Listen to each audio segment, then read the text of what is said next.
ওগো আল্লাহ, ওগো মালিক, তুমি ছাড়া তো আমাদের আর কেউ নাই, তুমি ছাড়া তো আমার আর কেউ নাই। আল্লাহ গো, তুমি যদি মাফ না করো কে আমাকে মাফ করবে? তুমি যদি মাফ না করো কে আমাকে মাফ করবে? তুমি যদি আমাকে মাফ করো তাহলে তোমার কোনো দিকে কমবে না, তুমি যদি আমাকে মাফ না করো তোমার কোনো দিকে বাড়বে না।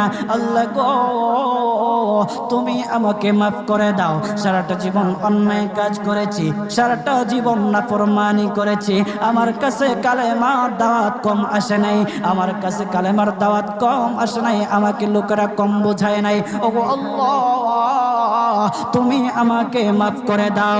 মাফ না করলে কোথায় যাব, কার কাছে যাব? বাবা যখন মারে তখন মার কাছে আশ্রয় নেওয়া যায়, মা যখন প্রহার করে তখন বাবার কাছে